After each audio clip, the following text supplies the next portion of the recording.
Allahu Akbar Muhammad wa ala ali sayyidina Muhammad. Bismillahirrahmanirrahim. Alhamdulillahi rabbil alamin. Ar-rahmanirrahim. Maliki yaumiddin. Iyyaka na'budu wa iyyaka nasta'in. Ihdinas siratal mustaqim. Siratal ladzina an'amta 'alaihim ghairil maghdubi 'alaihim waladdallin. Amin ya rabbal alamin. Ya alhamdulillahi rabbil alamin. Wassalatu wassalamu asrafil anbiya'i wal mursalin sayyidina walana Muhammadin wa alihi washabihi ajmain, amma ba'du. Baik, Bapak Ibu yang dirahmati Allah, jamaah Baitul Izzah. Jadi alhamdulillah kita bertemu lagi ya. Kalau nggak salah saya lihat di YouTube saya itu 11 bulan yang lalu saya pernah hadir di sini. Cuman waktu itu memang saya prolog dulu, itu mengenai tentang ilmu kehidupan. Jadi sama Bapak Ibu, mungkin perlu Bapak Ibu pahami, saya kemana-mana memang menjelaskan kajian subuh dimanapun. Kalau saya rutin kan di Alukuah sini ya, yang di Palem, itu memang saya khusus menjelaskan tentang ilmu kehidupan. Kenapa? Karena menurut saya ya, apapun ilmu yang Bapak Ibu pelajari ya, itu akan bermanfaat kalau Bapak Ibu bisa praktekkan ya. Contoh misalnya gini lah, Bapak Ibu dikasih kue, dikasih resep sama temennya, resep kue enak sekali, tapi kalau nggak pernah dibuat, kira-kira bisa nggak merasakan kue itu enak? Tidak.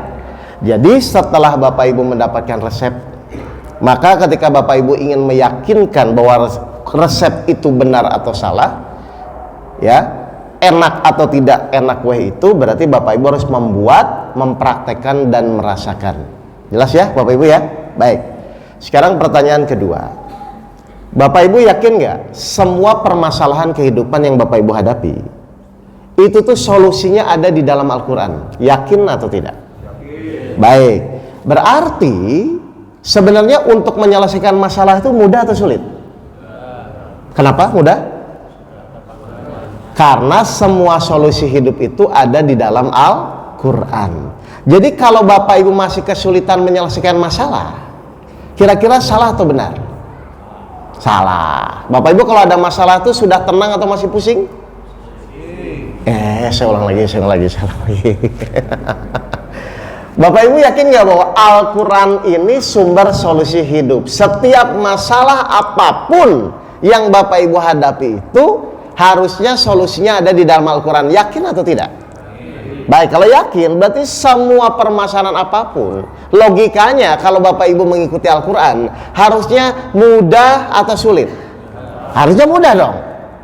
Nah sekarang masih sulit? Berarti di sini harus ada pembahasan. Ini kenapa sulit? Al-Quran diturunkan Allah secara sempurna untuk kita, untuk menjadi petunjuk kehidupan. Logikanya setiap permasalahan ujian yang kita hadapi harusnya semakin mudah terselesaikan kalau kita mengikuti Al-Quran. Ini yang mau bantu saya tadabbur ayat bisa? Oke ya, baca ya. Kita mulai artinya saja. Kita mulai dari surat 20 ayat 2 ya.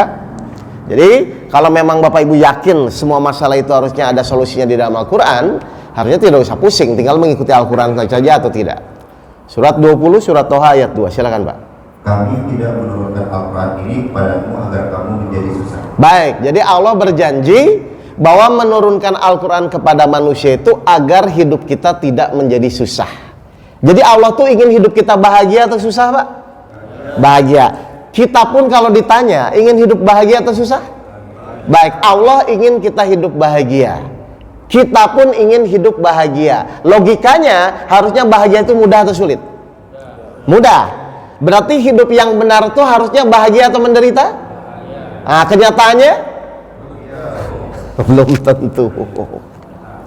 Nah sekarang apa yang membuat Bapak Ibu tidak bahagia? Kan begitu ya?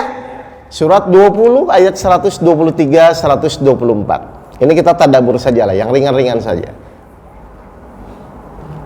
Surat 123 124. Allah berfirman, turunlah kamu berdua dari surga bersama-sama. Baik. Sebagian kamu menjadi musuh bagi sebagian yang lain. Maka jika datang kepadamu petunjuk daripadaku, lalu barang siapa yang mengikut petunjukku, ia tidak akan sesat dan tidak akan celaka. Barang siapa mengikuti Al-Quran, maka dia tidak akan sesat dan tidak akan celaka. Oke, 124-nya. Dan barang siapa berpaling dari peringatanku, kalau mengikuti hawa nafsunya, maka sesungguhnya baginya penghidupan yang sempit, maka dia akan menjalani hidup yang sempit, dan kami akan menghimpunkannya pada hari kiamat dalam keadaan buta. baik. Coba Bapak Ibu perhatikan, di sini Allah berfirman, ya, dan Allah menjamin kalau Bapak Ibu mengikuti Al-Quran, maka hidup Bapak Ibu akan bahagia dan selamat.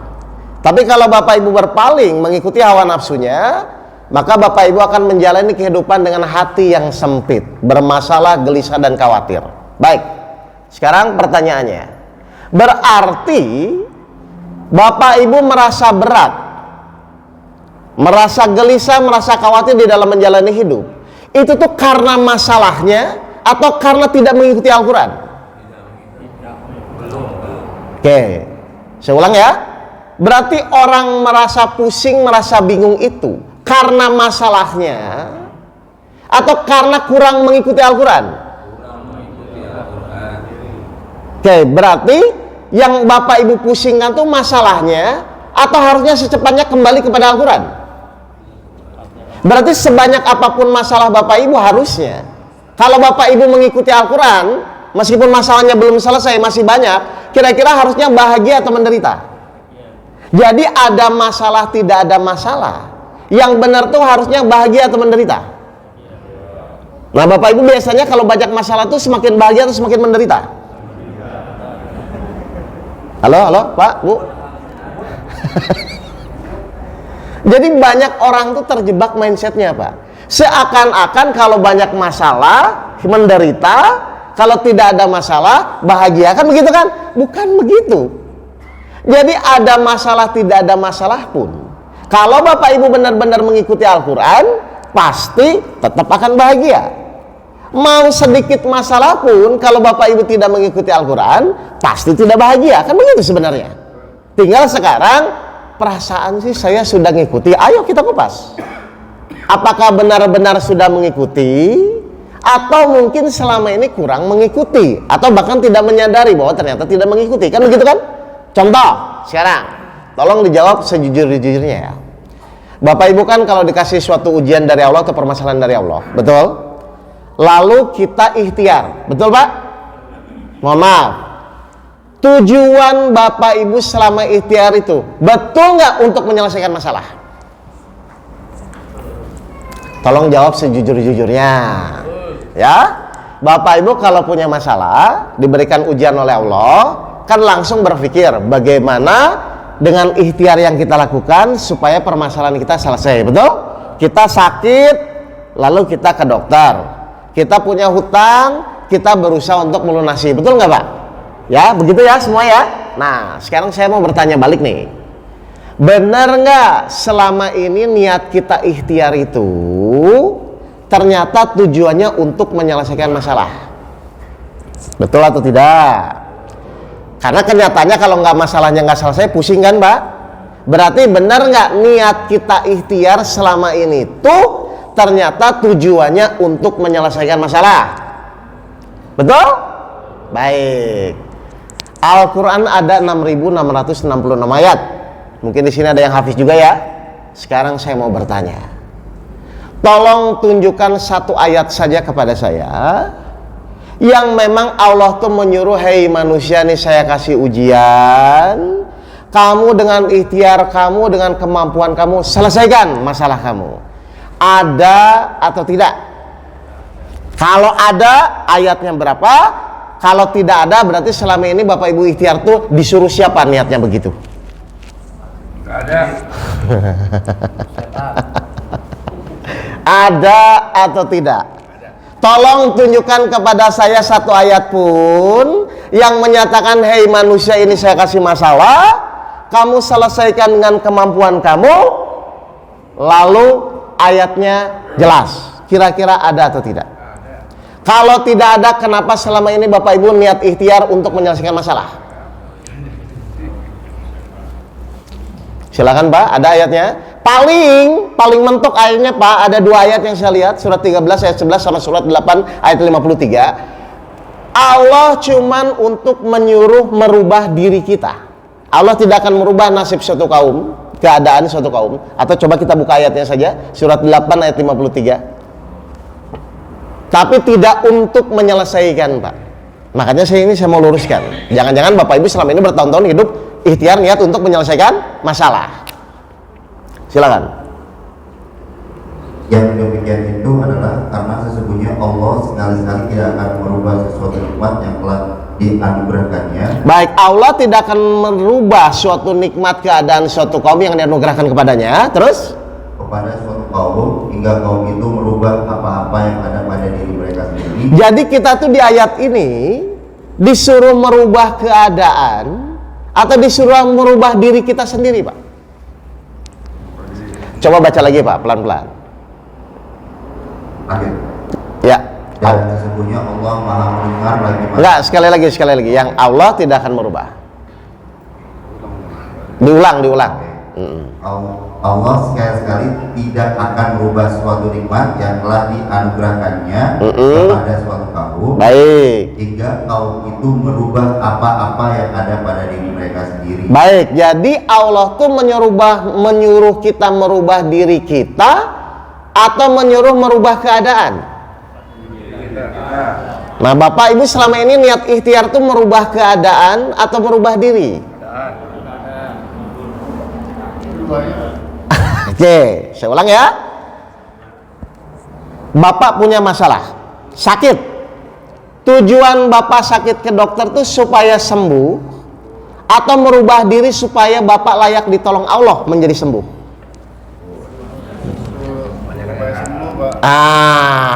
Berarti Bapak ingin merubah keadaan dong, bukan merubah diri. Padahal saya mau nanya, semua permasalahan yang kita hadapi bisa nggak selesai kalau Allah tidak menolong? Baik, kita buka ayatnya surat 3 ayat 160. Ini harus clear dulu di sini ya. Berarti nanti kita ikhtiar tuh niatnya untuk apa? Kan begitu sebenarnya. 3 Ali Imran 160.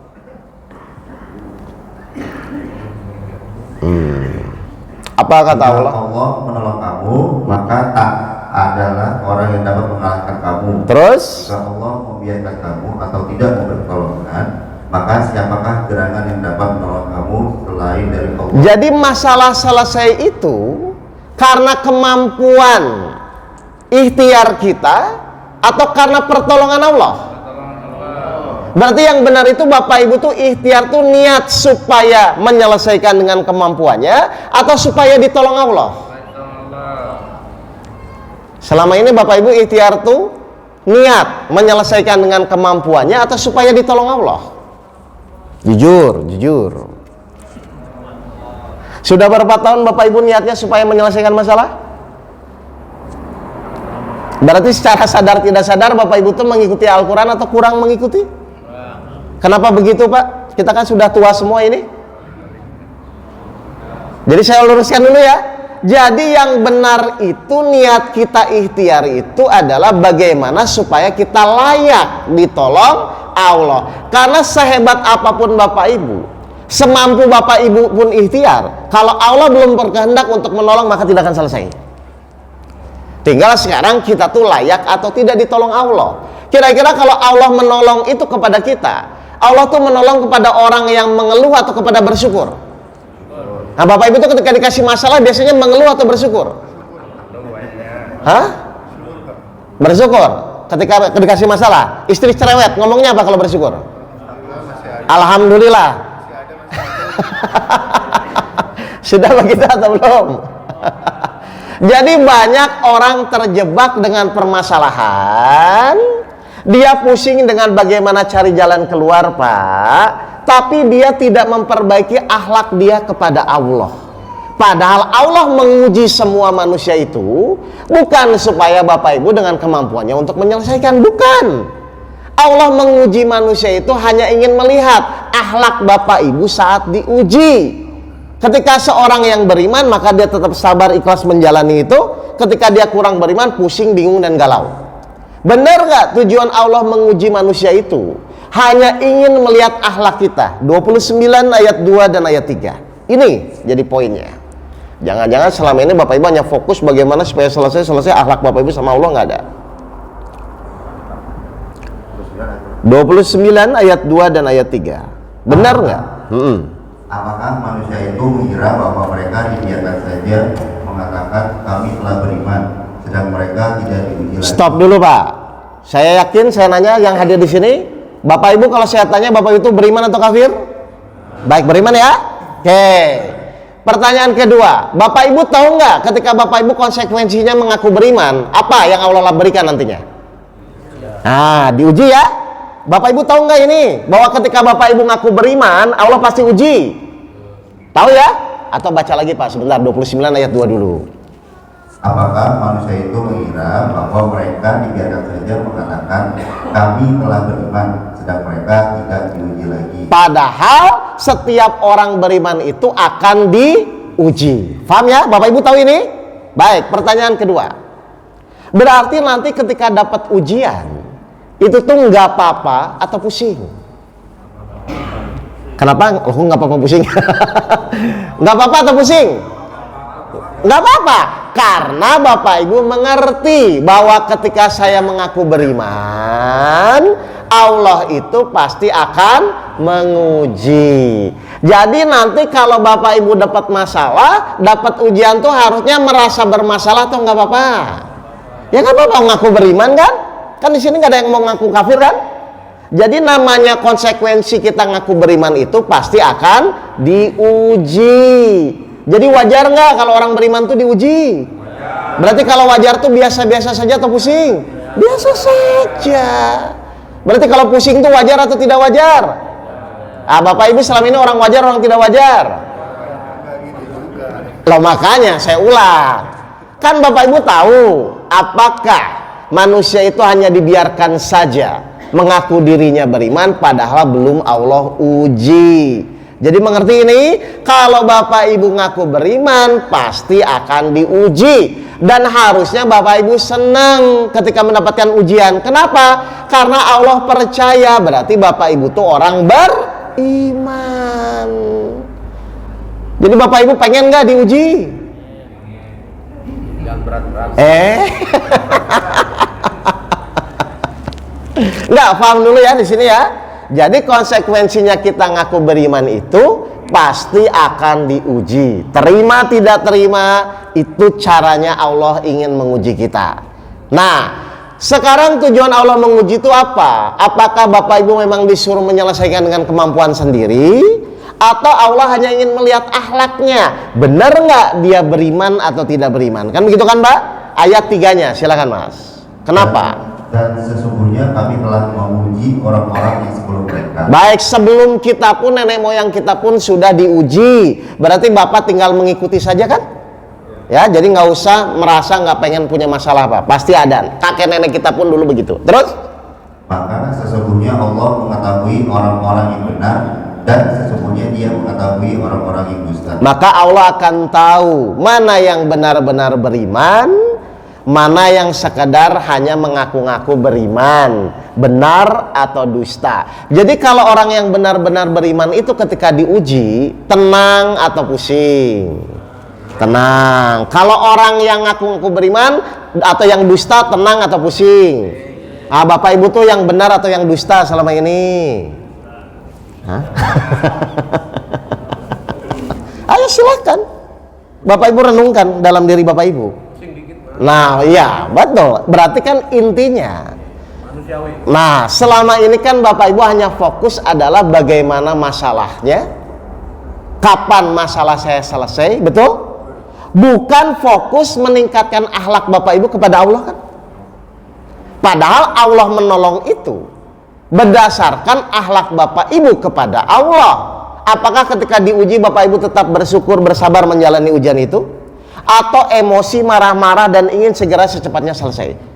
Jadi tujuan Allah menguji itu untuk menyeleksi siapa yang benar-benar yakin kepada Allah dan siapa yang hanya sekadar ngaku-ngaku orang beriman. Jadi saya jelaskan ya Bapak Ibu ya, silahkan belajar ilmu apapun tentang agama, tentang kehidupan, tapi ujung-ujungnya ilmu itu akan diuji. Lewat apa? Lewat akhlak kita saat diberikan ujian dari Allah. Jadi buat saya Pak, Bu, ilmu apapun silahkan pelajari, tapi outputnya, tolok ukurnya adalah saat menjalani masalah Bapak Ibu tuh pusing atau yakin tenang kepada Allah. Kalau masih pusing berarti Bapak Ibu orang yang dusta. Tapi kalau sudah mulai tenang berarti Bapak Ibu mulai orang-orang yang beriman. Tinggal sekarang Bapak Ibu evaluasi diri Bapak Ibu. Apakah selama ini Bapak Ibu kalau punya masalah sudah tenang atau masih pusing? Kalau masih pusing, ilmu yang selama ini dipelajari di pengajian itu terus untuk apa? Tetangga yang nggak ngaji pusing, Bapak Ibu yang ngaji pusing, terus bedanya apa?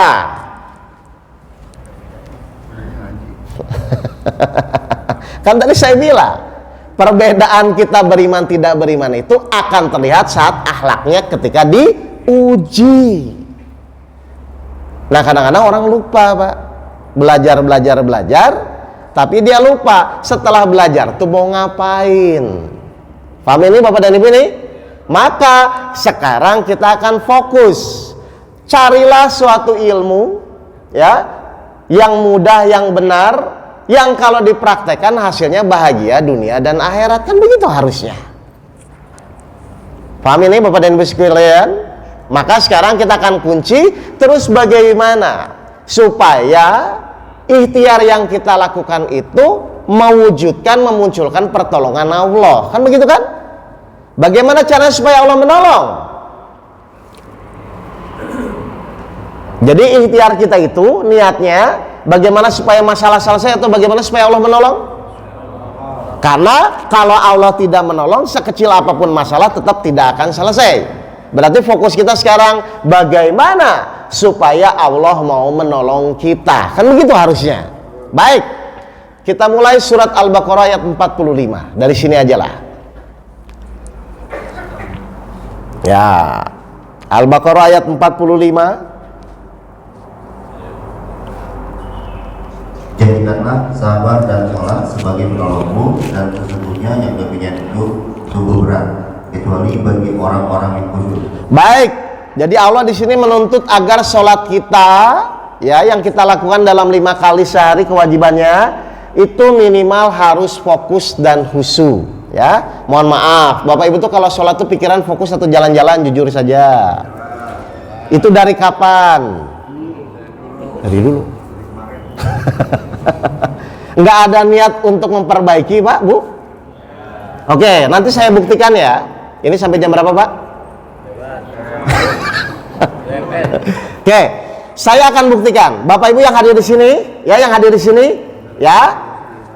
Nanti saya testimoni saya, kita akan trial. Saya sampaikan metodologi sholat khusyuk. Nanti Bapak Ibu buktikan masih jalan-jalan atau fokus. Kalau nanti ada yang masih jalan-jalan, saya nggak akan pulang sampai orang yang masih jalan-jalan itu bisa fokus. Gitu aja ya. Karena buat saya kasihan kalau cuma sekedar ngaji bubar lupa lagi, ngaji bubar lupa lagi, ngaji bubar pusing lagi. Jadi saya akan kasih metodologi. Metodologi itu boleh dipakai boleh tidak ya Pak ya. Tapi saya janji kalau Bapak Ibu menjalani metodologi yang nanti saya sampaikan, insya Allah sholatnya tidak jalan-jalan. Berkenan atau tidak? Oke, ya. Nanti jujur saja, Pak saya masih jalan-jalan, gitu ya. Atau Pak sudah fokus, gitu aja ya. Supaya ilmu yang saya sampaikan bisa langsung dipraktekkan dan dibuktikan bahwa ternyata sebenarnya sholat yang benar itu bukan hanya menggugurkan kewajiban, tapi sebagai penolong ketika kita memiliki masalah-masalah hidup. Jelas ya Bapak Ibu ya? Baik, satu lagi Pak, surat 23 ayat 1 dan ayat 2. Surat 23. Beruntunglah orang-orang yang beriman. Siapa orang yang beriman? Orang-orang yang khusyuk dalam upayanya. Nah, jelas ya Bapak Ibu ya? Jadi kata kuncinya ternyata kita memperbaiki diri kita tuh kita mulai dari sholat kita dulu saja Pak. Setuju Pak? Ya? Ilmu yang lain nanti. Yang penting kita perbaiki dari kualitas sholat kita agar sholat kita benar-benar nanti jadi penolong. Ya, gini.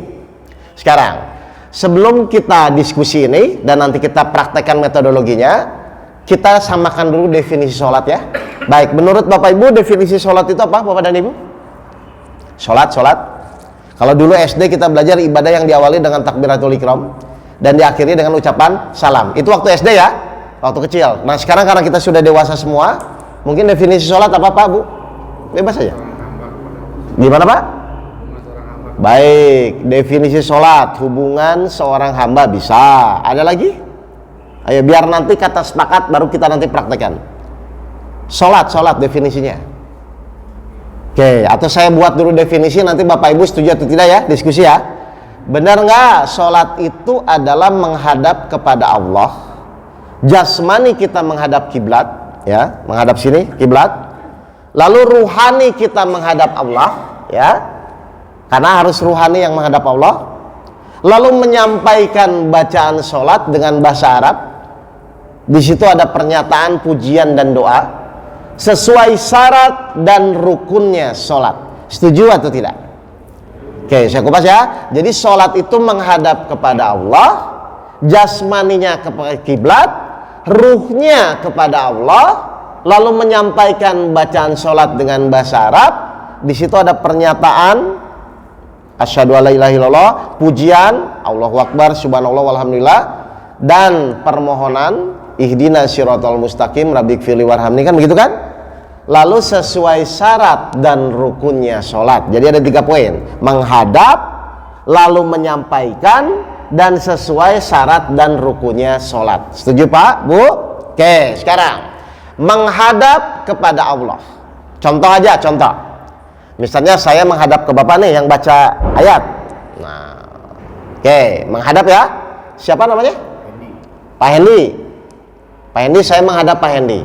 Ketika saya menghadap Pak Hendi misalnya, terus pikiran saya ke pasar misalnya, kira-kira saya menghargai Bapak nggak? Nggak. Yang diajak hadap, tiba-tiba pikiran saya kemana-mana. Ngerti Bapak Ibu ini? Sekarang saya mau nanya, Bapak Ibu selama ini sholat menghadap siapa? Pikiran kemana?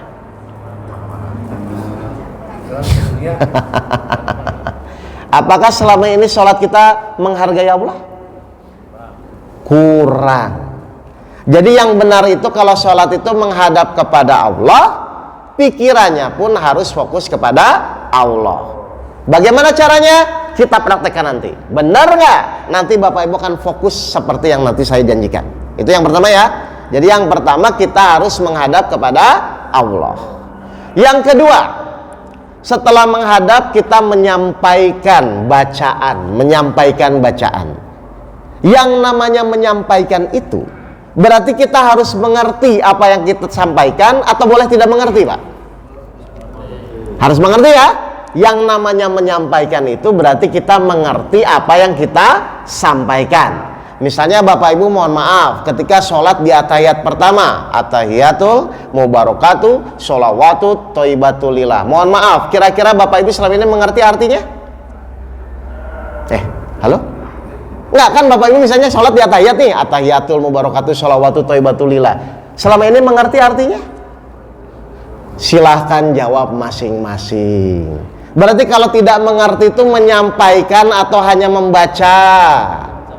Nah, surat 4 ayat 43, silahkan Pak dibuka. Jadi yang kedua, kita harus mengerti apa yang kita sampaikan. 43, surat 4 An-Nisa ayat 43. Apa kata Allah? Hai orang-orang yang beriman, janganlah kamu sholat sedang kamu dalam keadaan mabuk, sehingga kamu mengerti apa yang kamu ucapkan. Sehingga kamu mengerti apa yang kamu ucapkan. Jadi orang mabuk itu apa, Pak? Ngomong, tapi tidak tahu apa yang diucapkan. Terus apa bedanya dengan kita? Atahiyatul mubarakatuh sholawatu thayyibatulillah. Kira-kira selama ini Bapak Ibu mengerti artinya? Berarti Bapak Ibu tuh selama ini tuh sholat tuh dalam keadaan mabuk atau sadar? Sudah berapa tahun? Berapa ratus ribu rakaat? Makanya sholat kita tidak jadi penolong. Menggugurkan kewajiban, iya. tapi untuk mewujudkan memenuhi surat Al-Baqarah 45 mungkin belum terwujud. Akhirnya kita sholat tetap pusing, masalah tetap tidak ditolong karena secara nggak sadar sholat kita dalam kondisi mabuk. Jelas Bapak dan Ibu sekalian ini? Nah, jadi yang kedua, kita harus mengerti apa yang kita sampaikan karena kita sedang menghadap kepada Allah. Dan di sholat itu cuma 3, pernyataan, permohonan, dan pujian. Misalnya mohon maaf, di Al-Fatihah 4 ayat pertama itu adalah pujian kepada Allah, dari Bismillah sampai Maliki Yaumiddin. Berarti harusnya muncul rasa apa Pak? Memuji. Kayak saya misalnya muji Bapak orangnya baik, kan ada rasa kan Pak? Kita kan bukan robot ya. Berarti ayat yang kelima apa? Pernyataan, iyyaka na'budu wa iyyaka nasta'in. Hanya kepada Engkau aku menyembah dan hanya kepada Engkau aku memohon pertolongan. Berarti sikap kita pernyataan kepada Allah. Ayat yang keenam, permohonan, tolong saya, ini saya memohon kepada Allah, ihdinas siratal mustaqim. Berarti di dalam Al-Fatihah ketika kita menyampaikan kepada Allah ada berapa rasa Pak? 3. Mohon maaf, selama ini Bapak Ibu kalau baca Al-Fatihah itu ada rasa atau cuma membaca? Berarti selama ini tuh Bapak Ibu tuh robot atau manusia?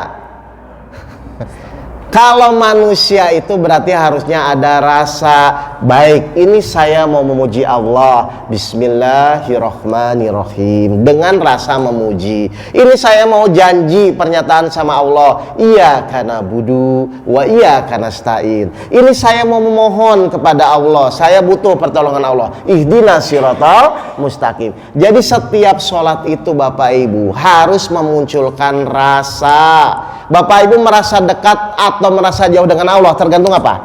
Rasa. Jelas ini Bapak dan Ibu nih? Jadi sholat yang benar itu harusnya menyampaikan. Beda nggak menyampaikan sama mengartikan? Nih kalau menyampaikan gini, coba Bapak Ibu jawab ya. Assalamualaikum, Bapak Ibu jawab apa? Nah, nggak perlu mengartikan lagi kan? Jadi sholat itu pas mengucapkan tuh sudah mengerti Pak, bukan Bismillahirrahmanirrahim dengan nama Allah, bukan begitu, itu namanya mengartikan. Ngerti? Jadi sholat yang benar itu adalah fokus menyampaikan. Sebelum kita menyampaikan, kita sudah mengerti apa yang kita sampaikan. Misalnya saat at-tahiyat, oh ini saya mau memuji Allah, segala kehormatan at-tahiyatul, segala keberkahan mubarakatuh, segala keselamatan sholawatu, segala kebaikan hanya untukmu ya Allah, thayyibatulillah, dengan penuh rasa pujian. Ngerti Bapak Ibu ini? Jadi sholat itu bukan hanya sekedar membaca, tapi memunculkan rasa di dalam menyampaikan kepada Allah. Insya Allah kalau Bapak Ibu begitu, insya Allah sholatnya akan menjadi penolong. Ngerti Bapak Ibu ini? Ya, jadi yang kedua kita harus menyampaikan bacaan sholat itu dengan rasa. Baik yang terakhir, sesuai syarat dan rukunnya sholat. Ya, rukun itu apa Pak? Rukun Pak? Yang harus dipenuhi. Paling sedikit berapa rukun sholat Pak? 13 ya? Baik. Bapak Ibu pernah nggak mendengar rukun sholat namanya tumaninah? Pernah tumaninah? Baik, tumaninah itu apa? Definisinya Pak atau artinya? Hasilnya tenang. Definisinya? Berhenti sejenak. Tujuan kita diperintah Allah tumaninah itu supaya pikirannya fokus atau jalan-jalan. Nah berarti kalau Bapak Ibu sholatnya tumaninah, pikirannya fokus atau jalan-jalan? Berarti selama ini yang sholat pikiran jalan-jalan itu tumaninah atau tidak? Memenuhi rukun atau tidak Pak? Loh, kok pada diem ini? Saya ulang. Tujuan Allah memerintahkan tumaninah itu supaya kita tenang, berhenti sejenak, agar sholat pikirannya tidak jalan-jalan. Kan begitu kan?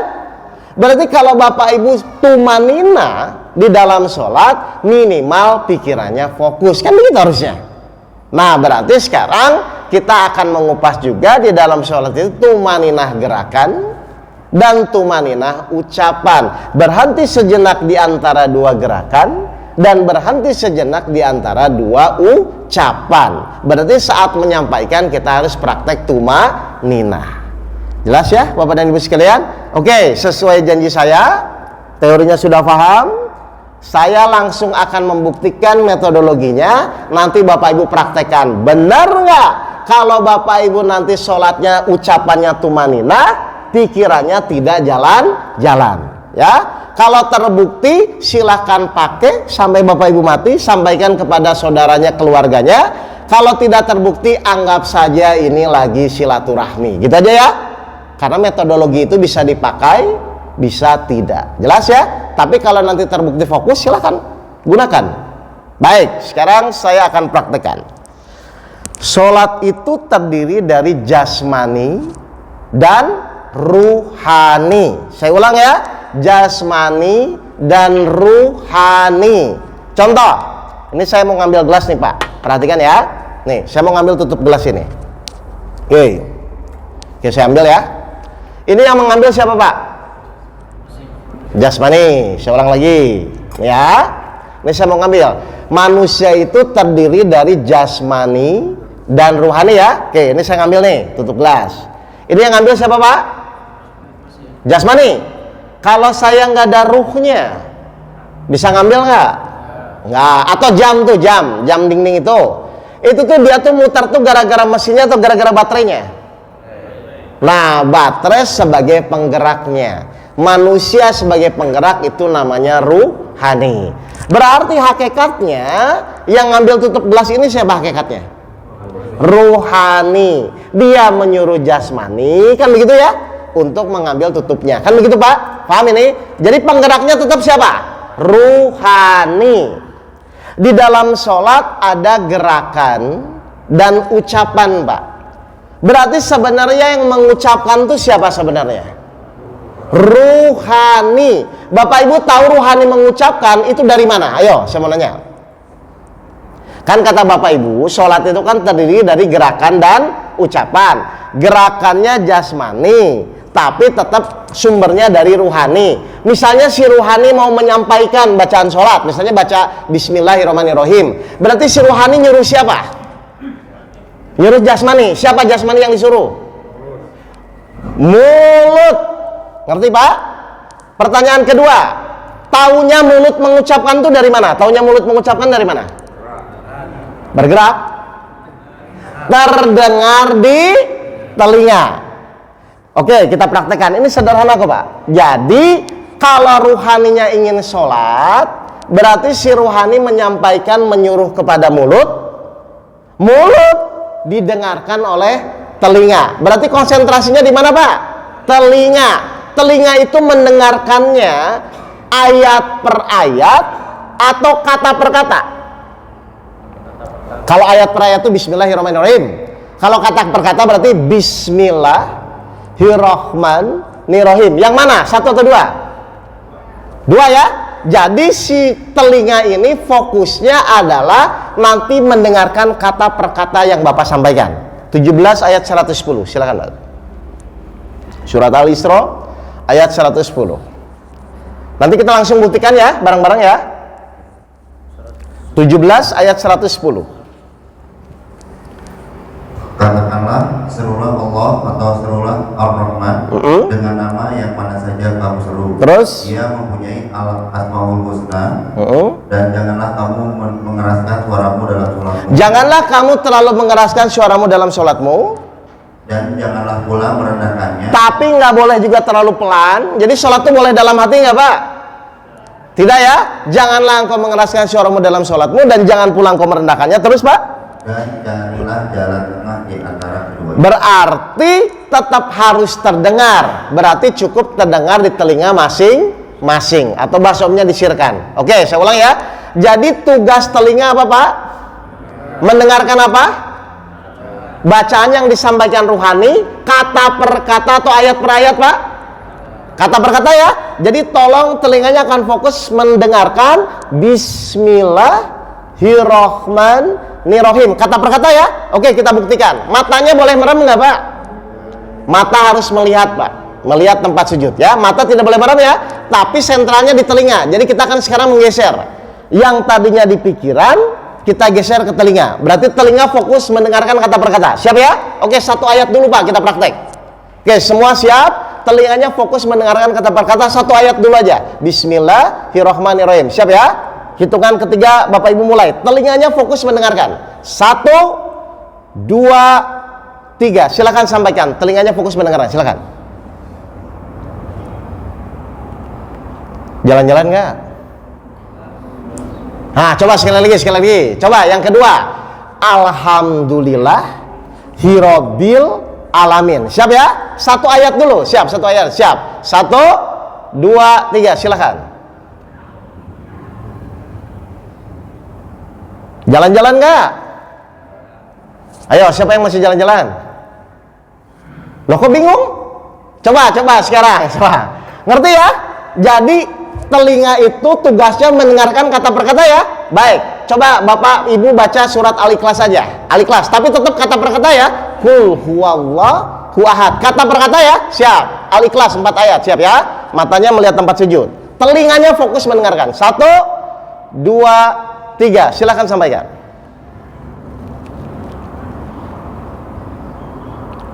Semakin fokus telinganya, semakin tidak jalan-jalan.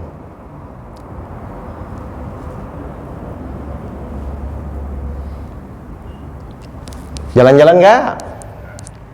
Lah itu bisa. Kenapa selama ini bertahun-tahun jalan-jalan? Kenapa pikiran Bapak Ibu tidak jalan-jalan? Kenapa?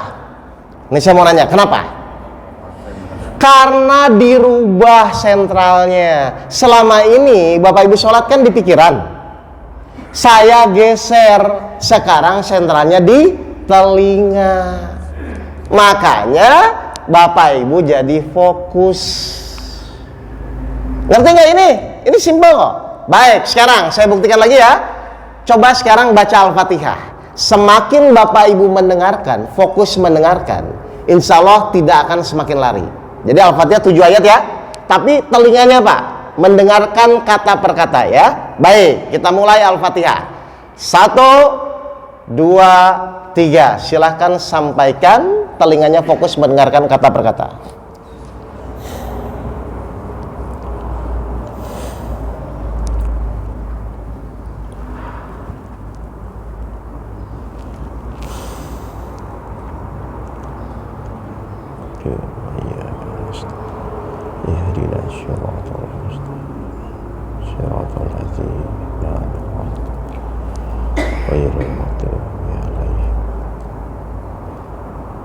Oke. Ada yang jalan-jalan? Pikirannya? Ini bisa ini? Silahkan awal itu dicoba dulu ya. Jadi intinya kenapa kita bisa lebih fokus, polanya digeser. Yang tadinya fokusnya di pikiran, digeser ke telinga. Silakan Bapak Ibu praktekkan. Kalau sudah jadi kebiasaan baru saya nanti tingkatkan ya. Minimal ketika sholat itu muncul rasa dan merasa diawasi oleh Allah. Itu nanti ya. Tapi Bapak Ibu rubah dulu kebiasaan. Yang tadinya sholatnya tergesa-gesa menjadi lebih tenang. Semakin Bapak Ibu melakukan tumanina, semakin akan fokus, tidak akan lari-lari. Bisa Bapak Ibu praktek seperti itu? Ya, cuman merubah geser itu aja ya. Dari pikiran yang selama ini digeser menjadi ke telinga. Jadi telinganya fokus. Tapi tolong jangan ada pertanyaan saya di masjid mana bertapa kalau yang telinganya budak, jangan ya. Itu ada aja yang iseng. Kalau yang telinganya budak gimana udah. Pokoknya Bapak Ibu membaca, dengarkan di telinga masing-masing. Tapi tolong jangan ganggu yang kanan kirinya. Cukup terdengar di telinga masing-masing. Paham ini Bapak dan Ibu? Silahkan dipraktekkan sholat yang tadi disampaikan. Kalau memang Bapak Ibu tadi benar-benar merasakan fokus, tolong disampaikan ke teman, saudara, suami, istrinya. Kan metodenya gampang kan? Fokus membaca, menyampaikan, telinganya mendengarkan kata per kata. Loh, itu kan untuk sendiri. Kalau untuk berjamaah bagaimana? Kalau untuk berjamaah dibalik saja Pak. Kan kalau sendiri tadi kan sumber suaranya dari ruh ya. Ruh menyampaikan, mulut, telinga mendengarkan. Kalau berjamaah dibalik saja. Sumber suara dari mana? Imam. Berarti telinga mendengarkan, mulut mengikuti, masukkan lagi ke ruh. Cuma dibulak-balik saja begitu. Paham ya Bapak Ibu ya? Silakan dipraktekkan, ilmunya sederhana, tapi saya sudah buktikan dimanapun saya taklim, dan insya Allah kalau Bapak Ibu bisa istiqomah memperbaiki sholat Bapak Ibu, satu, akan muncul kemudahan. Karena Rasul sudah bersabda dalam satu hadis, ketika seorang manusia sholatnya baik, maka semua amal perbuatan akan menjadi baik. Yang kedua, Allah berjanji menolong ketika memang kita memperbaiki sholat kita. Paling bedanya 2 menit 3 menit kok Pak. Mungkin yang selama ini Bapak Ibu sholatnya tergesa-gesa cepat-cepat, misalnya 3 menit kalau 2 rakaat, atau misalnya 4 rakaat 5 menit, nanti paling tambah 2 menit atau 3 menit lah, nggak beda jauh. Cuman sekarang lebih fokus. Itu tahap pertama dulu Pak, ya, supaya benar-benar Bapak itu merasakan manfaatnya. Bener nggak sih sholat ini jadi penolong? Kok saya sudah sholat kesana kesini, sudah sholat ini sholat itu, kok jadi begini masalah saya tapi belum selesai. Nah itu loh saya takutnya. Sehingga kadang-kadang kita menyalahkan Allah, saya sudah sholat, kenapa nggak ditolong? Padahal kualitas sholat kita yang perlu diperbaiki, karena Allah tidak mungkin tidak menepati janjinya. Surat 30 ayat 5 dan ayat 6, silakan. Surat Rum ayat 5 dan ayat 6, silakan, santai aja ya. Surat 30 ayat 5 dan ayat 6. Karena pertolongan Allah, Dia menolong siapa yang dikehendaki. Baik, siapa yang dikehendaki? Yang sabar dan sholatnya, menurut surat Al-Baqarah ayat 45. Terus? Dan Dialah Maha Perkasa lagi Maha Penyayang. Terus? Sebagai janji yang sebenarnya dari Allah, Allah tidak akan menyalahi janji. Allah tidak akan menyalahi janjinya. Terus? Tapi kebanyakan manusia tidak mengetahui. Tapi banyak manusia yang tidak mengetahui. Selama ini tuh Bapak Ibu tuh yang tahu atau yang tidak tahu? Kalau yang tahu harusnya tidak pusing. Dia yakin menjalani ikhtiarnya agar ditolong Allah. Kalau yang tidak tahu pusing, bingung dan lain-lain. Ya, jadi tolak ukurnya sekarang mulailah Bapak Ibu perbaiki dari sholatnya dulu. Ya, jelas ya Bapak dan Ibu sekalian ya. Sehingga benar-benar pas pulang tuh ada yang bisa dipraktekkan. Agar apa? Supaya nanti bermanfaat. Surat 7 ayat 203. Silakan Pak. Surat Ar-A'raf ayat 203. Ya.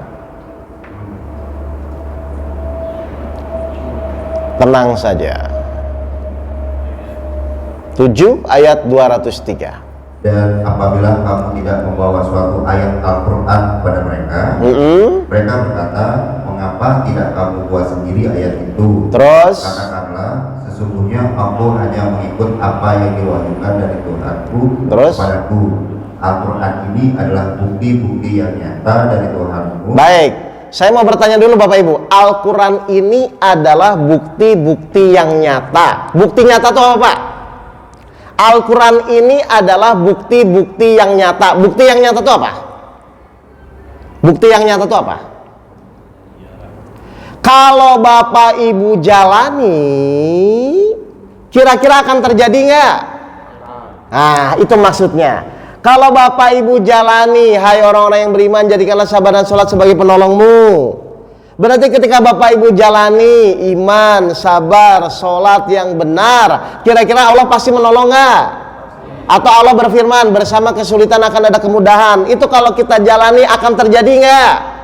Itu maksudnya Al-Quran itu bukti yang nyata. Jadi tugas kita itu pada saat menerima ujian, Bapak Ibu jalani ikhtiar, tetap mohon kepada Allah dan buktikan bahwa Allah itu pasti menolong kita. Kalau Bapak Ibu benar-benar yakin menjalani dengan benar, pasti terbukti. Jadi ujian sesuai kemampuan, bersama kesulitan akan ada kemudahan. Allah akan menolong hambanya, itu pun akan terbukti. Misalnya saya buat teori, kalau Bapak Ibu siapkan air panas, gula dan teh, itu akan jadi teh manis. Kalau Ibu jalani, jadi nggak teh manis? Al-Quran itu resep kehidupan. Semua permasalahan itu solusinya ada di dalam Al-Quran. Kalau Bapak Ibu jalani Al-Quran, nanti akan terbukti atau tidak? Terbukti. Jelas ini Bapak dan Ibu nih? Jadi tolong jangan buang-buang waktu untuk melakukan segala sesuatu yang Allah tidak perintahkan. Jalani Al-Quran, lalu buktikan agar semakin lama semakin yakin. Syukur-syukur hakul yakin, ainul yakin. Kalau Bapak Ibu sudah benar-benar yakin beriman kepada Allah, apa yang Allah berikan kepada kita rasa apa? Surat 13 ayat 29. Ya. Jadi tolong buktikan Pak ayat-ayat Al-Quran itu. 13 ayat 29. Orang-orang yang beriman dan beramal soleh, bagi mereka kebahagiaan dan tempat kembali yang baik. Nah, maka ketika Bapak Ibu yakin kepada Allah, beriman kepada Allah, Allah memberikan rasa apa? Kebahagiaan. Ayo saya tebaklah Bapak Ibu yang hadir di sini. Benar nggak tujuan Bapak Ibu, cita-cita Bapak Ibu itu cuma satu, bahagia dunia dan akhirat? Nah, nggak ada yang lain kan? Ternyata kalau kita ingin bahagia itu Bapak Ibu harus yakin kepada Allah. Untuk semakin yakin berarti Allah harus menguji. Berarti ujian itu kita butuhkan atau kita hindari? Nah, namanya orang butuh dikasih, kira-kira terima kasih atau emosi? Nah, sudah selesai. Ngerti ini?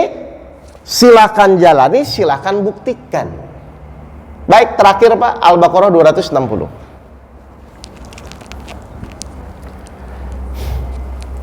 Al-Baqarah 260. Apa kata Allah? Ya.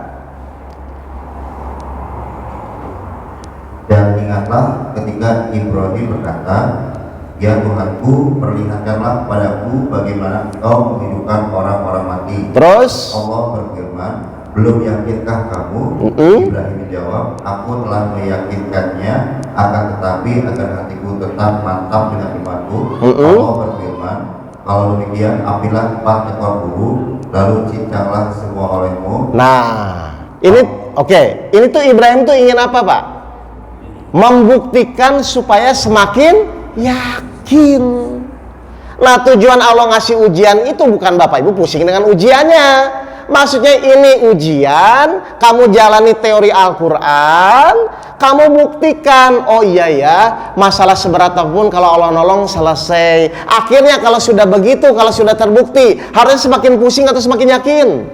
Itu yang Allah tunggu. Akhirnya mau masalah seberat apapun, insya Allah pasti Allah nolong saya. Itu maksudnya Pak. Jangan ada masalah, pusing lagi. Ada masalah, pusing lagi. Lah terus gimana? Ya? Kan Bapak Ibu juga nggak ingin pusing kan? Atau pusing itu selama ini sudah jadi hobi? Nah, tolong ya, diperbaiki apa ya? Jadi Al-Quran itu teori, sarana prakteknya dengan ujian, buktikan. Maka hasilnya harusnya semakin yakin. Semakin banyak masalah, harusnya semakin yakin. Maka Allah turunkan yang namanya rasa bahagia. Baik, itu dululah gambarannya. Ada pertanyaan? Silakan Pak. Ya. Yang saya tanyakan kalau untuk dimensi pribadi ya, mungkin bisa selesai tadi. Ya. Ya. Cuma masalah kita kan tema kita kan solusi. Betul. Betul. Nah biasanya ujian itu tidak hanya diri kita, tapi juga ada orang lain, keluarga. Betul.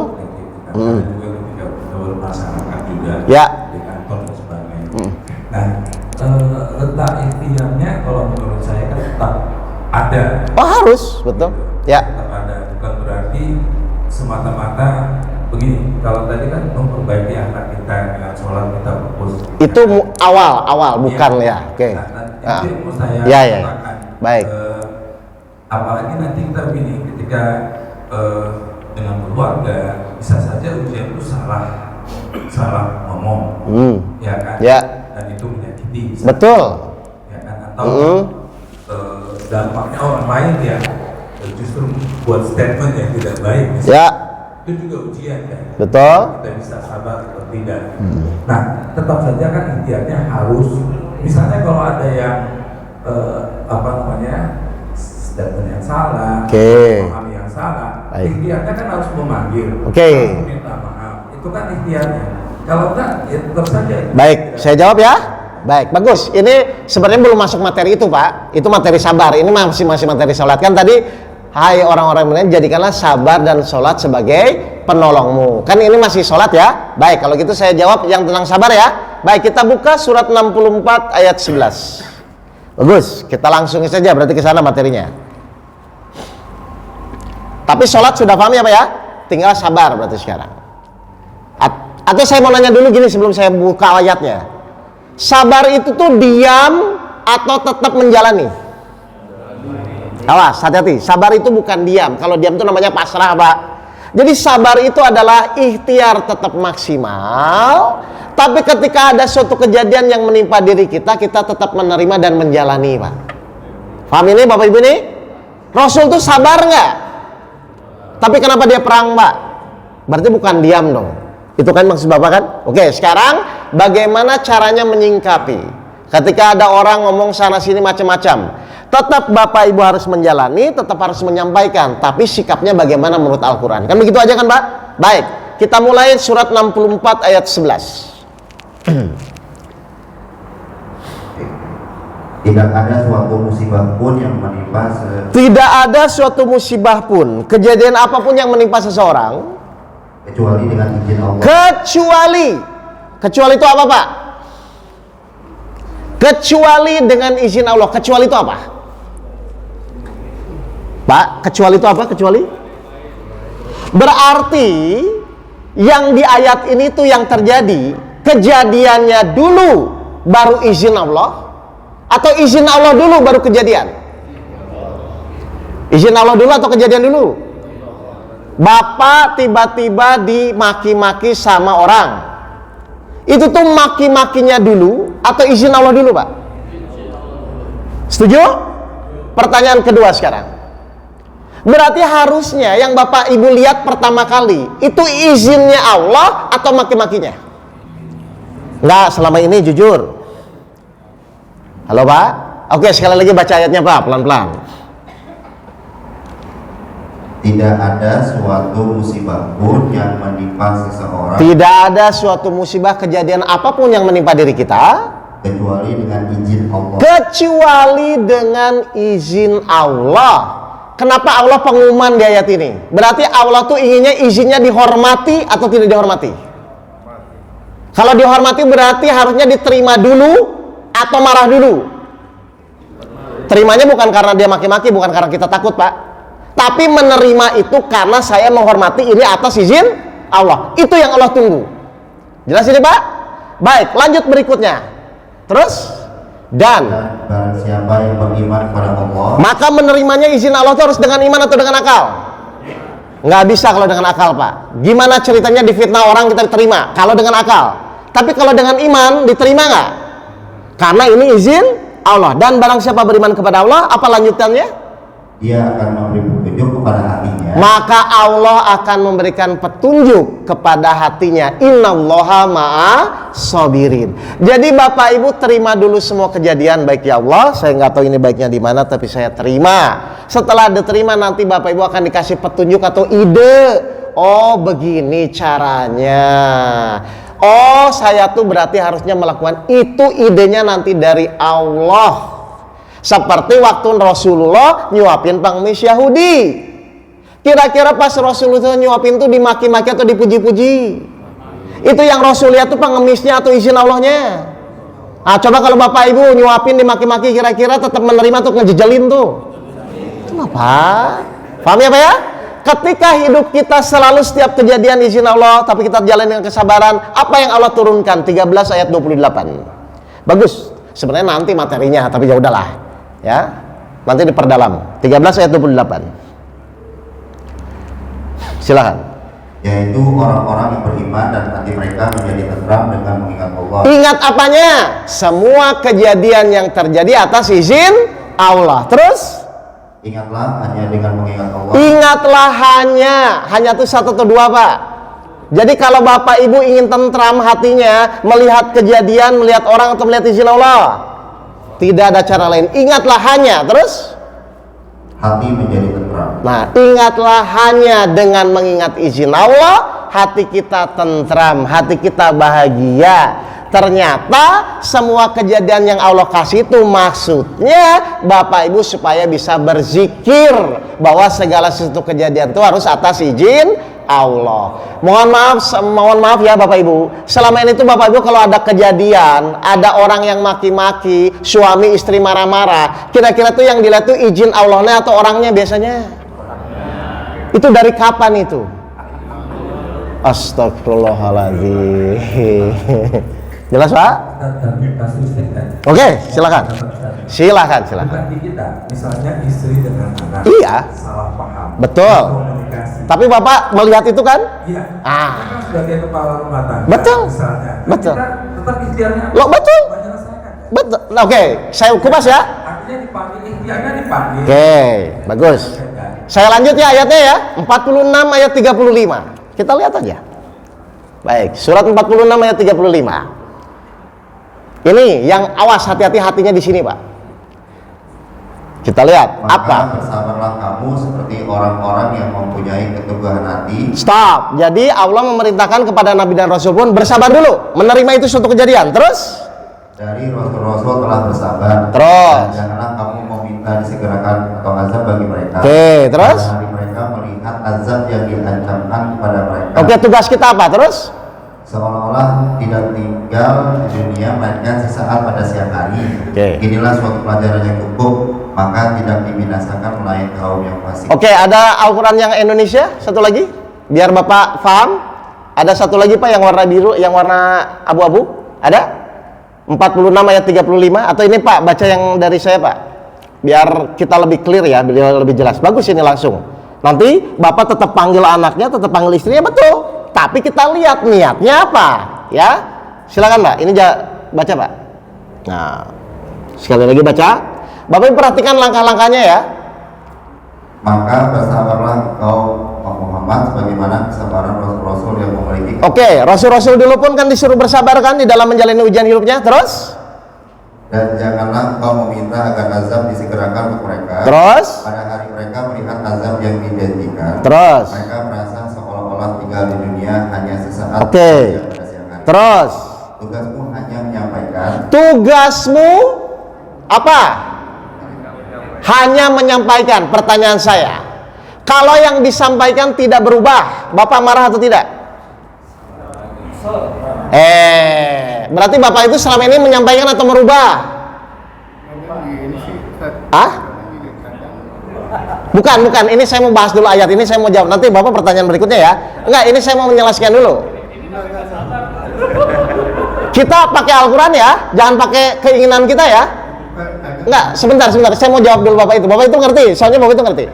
Jadi, saya ulang lagi. Jadi setelah suami istri anak itu dipanggil, tugas kita apa?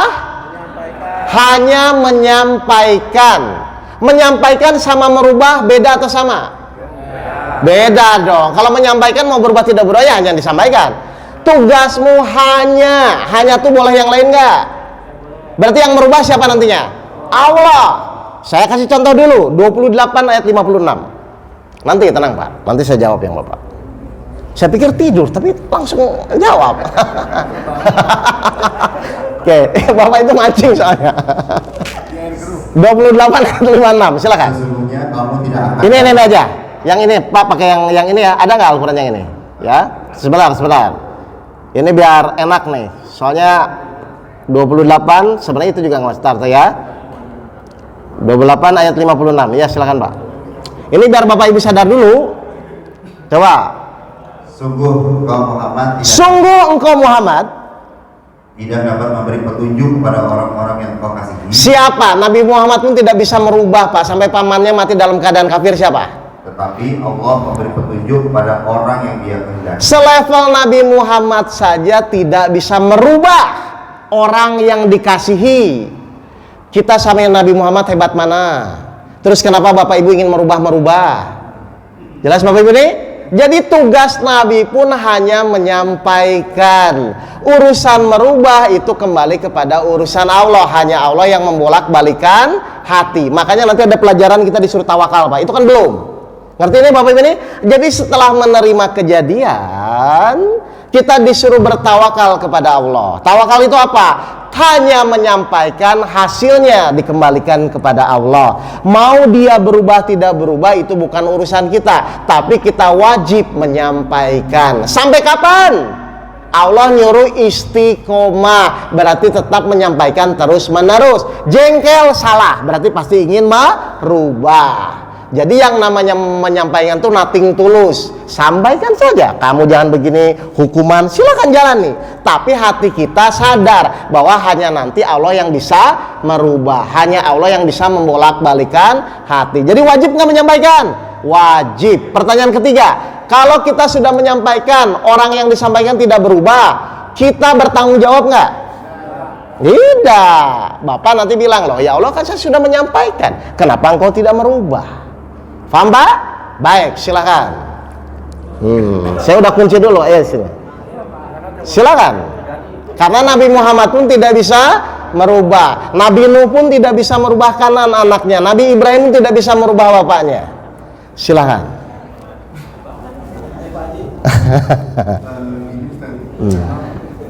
Betul semua. Iya. Iya betul. Iya.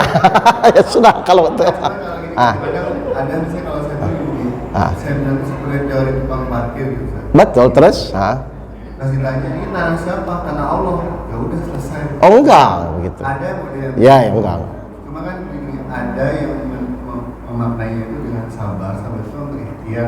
Betul, betul. Ada yang pasrah. Oh enggak. Enggak seringkali. Tiap kita itu adalah mengambil sikap yang pasrah. Enggak. Bukan begitu Pak. Jadi sabar itu adalah kemampuan tetap. Sekarang gini aja, kalau Bapak ikhtiar tidak sabar, putus asa atau tidak? Kalau Bapak ikhtiar kalau tidak sabar, putus asa atau tidak? Justru yang membuat kita tetap ikhtiar maksimal itu kan karena kesabaran. 10 ayat 109, silakan. Nah ini memaknai inilah. Ini kan ada 7 metode sebenarnya Pak. Ini kan tadinya baru sholat doang sebenarnya. Cuman karena dipancing ya sudah saya jelaskan. Nanti salah kaprah kan. 10 ayat 109. Dan ikutilah apa yang diwahyukan kepadamu. Stop, ikutilah Al-Quran. Terus apa perintah Allah setelah mengikuti Al-Quran? Dan bersabarlah hingga Allah memberi keputusan. Dan bersabarlah hingga Allah memberikan keputusan. Berarti sabar itu dari awal sampai akhir atau cuma dari awal saja? Awal akhir hingga Allah memberikan keputusan. Berarti kita harus punya kemampuan sabar yang terus menerus. Yang itu kita lakukan semua menghormati atas izin Allah. Harusnya pertanyaan Bapak tuh tanya, kok Allah tuh nyuruh sabar terus ya? Kenapa? Kan begitu harusnya. Kan kita harus mengerti dulu, kenapa sih setiap ujian Allah nyuruh sabar? Kenapa setiap ujian Allah nyuruh sabar? Kan harusnya tanya itu ya. Baik, surat 3 ayat 142. Nanti kalau sudah tahu alasannya, oh kalau gitu ya nggak apa-apa, gitu harusnya Pak. Iya, kan harus tahu dulu alasannya sabar itu apa. Surat 3 ayat 142. Apa kata Allah? Apakah kamu mengira bahwa kamu akan masuk surga? Ayo, semua orang ingin masuk surga atau neraka? Apakah kamu mengira bahwa kamu akan masuk surga? Nanti dulu kata Allah. Terus? Padahal belum nyata bagi Allah orang-orang yang berjihad di antara kamu, dan belum nyata orang-orang yang sabar. Ayo, syarat masuk surga apa? Sabar. Bapak Ibu sudah sabar atau belum? Tapi ingin masuk surga? Emang punya orang dalam?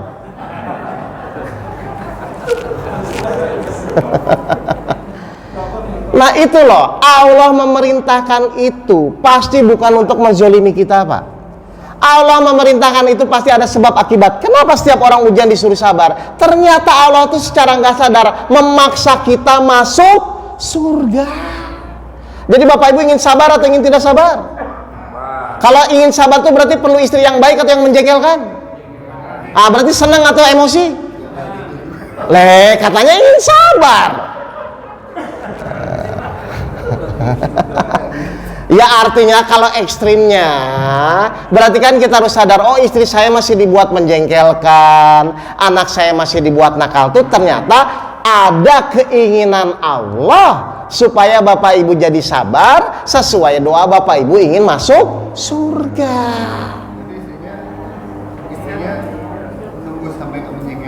Nggak usah nunggu sampai menjengkelkan. Maksudnya kalau ada kejadian-kejadian yang tidak enak, atau Bapak itu ngerti nggak diuji itu dengan kebaikan dan keburukan, kejadian enak dan tidak enak? Tahu nggak ini? 21 ayat 35. Kan harusnya kalau sudah tahu ngapain marah-marah? Oh ya memang begitu. 21 ayat 35. Wah ini jadi lebih dari jam 6 nggak apa-apa ya? Yang bernyawa akan merasakan mati. Baik. kami akan menguji kamu dengan keburukan dan kebaikan sebagai cobaan. Bapak Ibu tuh tahu nggak setiap kejadian tuh ada dua, kejadian enak dan tidak enak? Tahu. Nah terus kalau tahu kenapa marah-marah? Halo? Lo kalau tahu kenapa marah-marah? Misalnya mohon maaf, Bapak Ibu pergi ke dokter sakit, terus dokter bilang, Pak tolong ini obatnya diminum, pahit dan mahal, tetap ditebus nggak? Kenapa? Ketika Bapak minum terus pahit, Bapak marah nggak ke dokternya? Kenapa? Sudah tahu. Bapak Ibu tuh tahu nggak akan diuji dengan enak dan tidak enak? Ayo jangan pura-pura nggak tahu. Loh kalau sudah tahu kenapa marah-marah ketika ada kejadian tidak enak? Iya. Karena dibikin Saito. Karena respon alamiah orang. Loh justru makanya Al-Quran ini sebagai petunjuk agar Bapak Ibu tidak selalu mengikuti hawa nafsunya. Kan begitu maksudnya. Lebih sabar, lebih sabar untuk cepat berubah, kadang-kadang itu yang dipengen. Bagus. Cepat berubah. Nah, itu Saya mau tanya. Oke, 21 ayat 37. Nah, gitu aja ya. Apa kata Allah? Manusia diciptakan bersifat tergesa-gesa. Oke, tergesa-gesa itu dari ruhani atau dari nafsu? Tahu nggak nafsu itu mendorong kejahatan? Terus? Kelak akan aku perlihatkan padamu tanda-tanda kekuasaanku. Terus? Maka janganlah kamu meminta aku menyegerakannya. Boleh nggak maksa Allah? Bapak Ibu selama ini kalau doa tuh hanya memohon atau maksa-maksa? Kenapa begitu? Loh kalau memohon mau dikabulkan tidak dikabulkan terserah kan? Silakan. Gimana Pak? Doa setelah sholat duha itu ada definisinya maksa. Yang halal diharamkan, yang jauh didekatkan, itu maksa berarti. Loh, maksa itu urusan hati atau kata? Hati Pak. Jadi Bapak mohon apapun, tapi kalau Bapak sadar bahwa segala kembali kepada Allah, lo nggak maksa dong. Jadi Allah tuh akan melihat isi hati Bapak. Kadang-kadang saya tuh mendapatkan jamaah Pak, Ustadz saya sudah doa, sudah sholat kok Allah nggak nolong-nolong. Itu kira-kira maksa atau tidak? Nah Bapak aja bisa ngerti kok, tahu kok. Padahal definisi doa tuh hanya memohon. Kalau itu kayaknya itu suuzon sama Allah. Kenapa?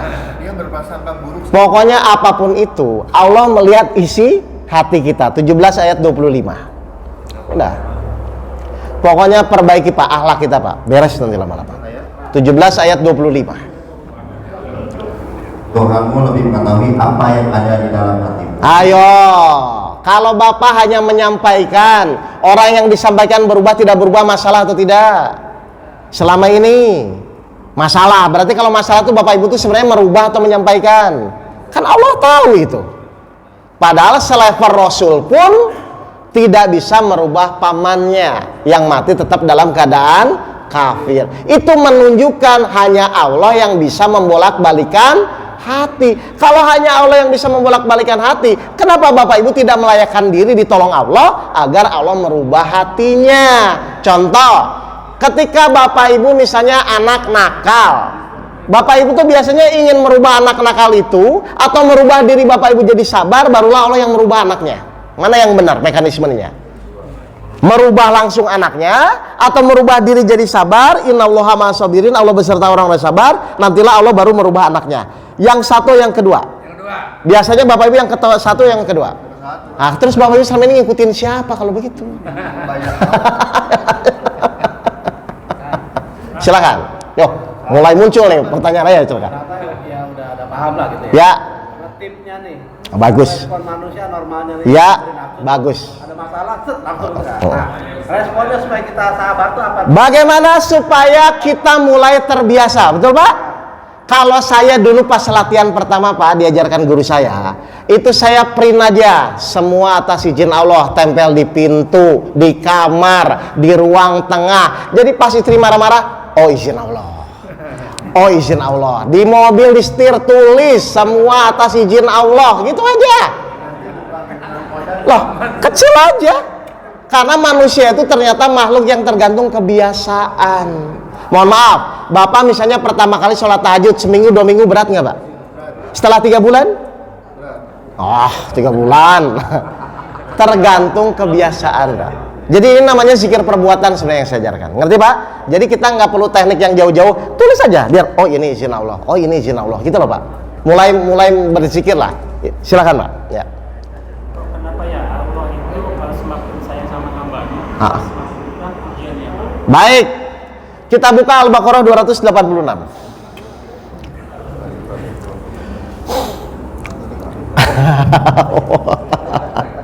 Tenang, nggak apa-apa, santai aja Pak, santai aja Pak. Al-Baqarah 286 terakhir. Tenang Pak. Oh iya ya itu. Padahal kalau yang ini diketik aja Pak 286 gitu. Nanti ganti ya. Ya. Oh sengaja. Oh biar aja. Allah tidak membebani seseorang melainkan sesuai dengan kesanggupannya. Stop Pak. Allah tidak akan membebani seseorang melainkan sesuai dengan kesanggupannya. Yang Bapak bilang berat itu akal atau iman? Padahal ketika kita diuji itu untuk meningkatkan keimanan atau keakalan. Jadi ketika Bapak bilang berat itu sebenarnya akalnya atau imannya? Karena sebenarnya yang benar itu pasti ujian itu sesuai. Tinggal masalahnya percaya atau tidak percaya.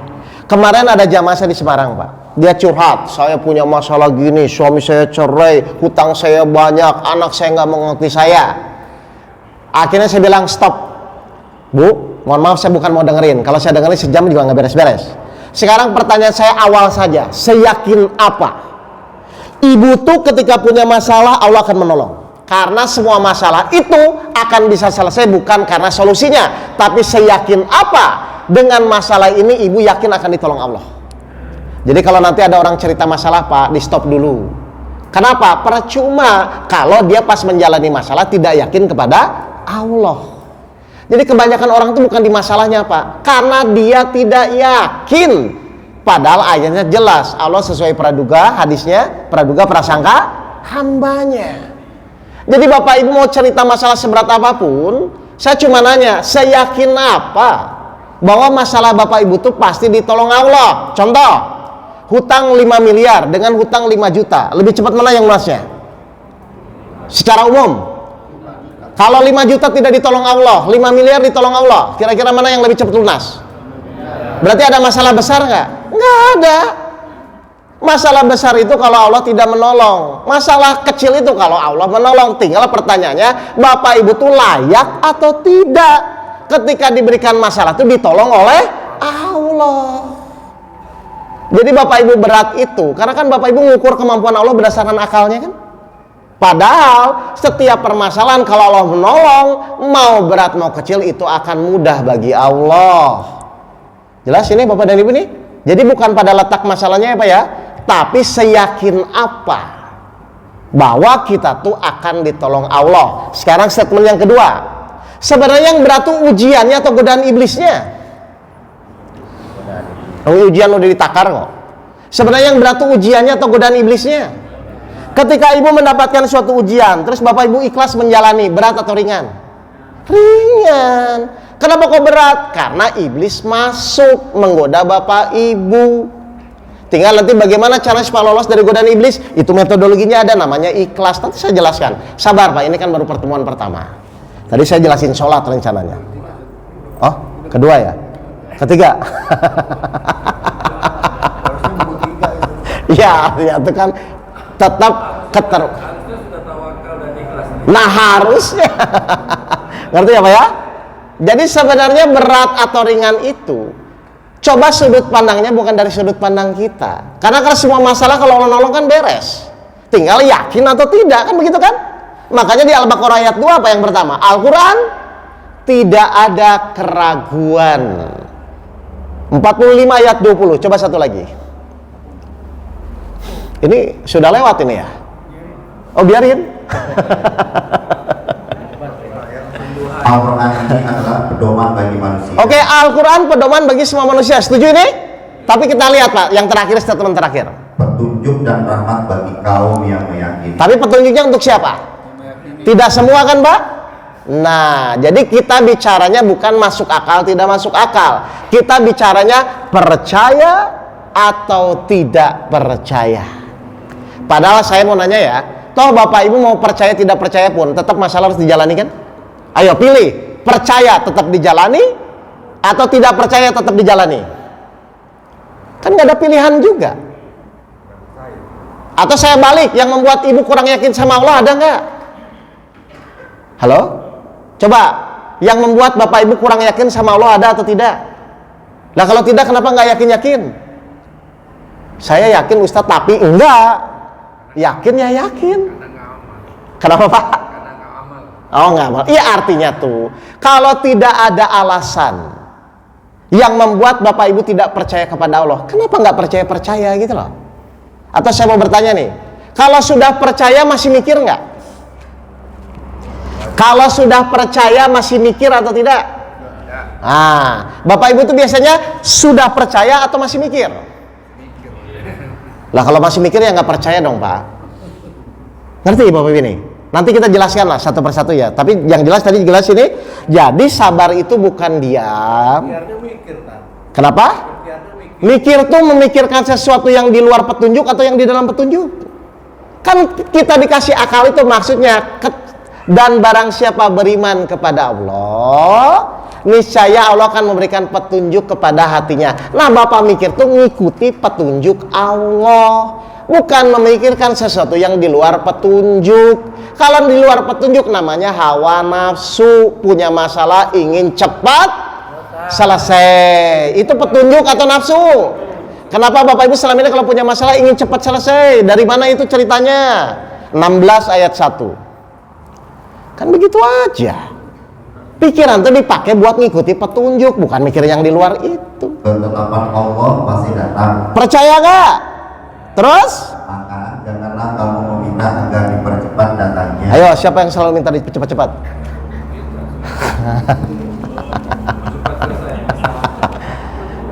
Semakin cepat sabar, semakin cepat Allah menolong. Semakin ingin selesai, semakin tergesa-gesa, semakin Allah tidak menolong. 45 ayat 23. 45 ayat 23.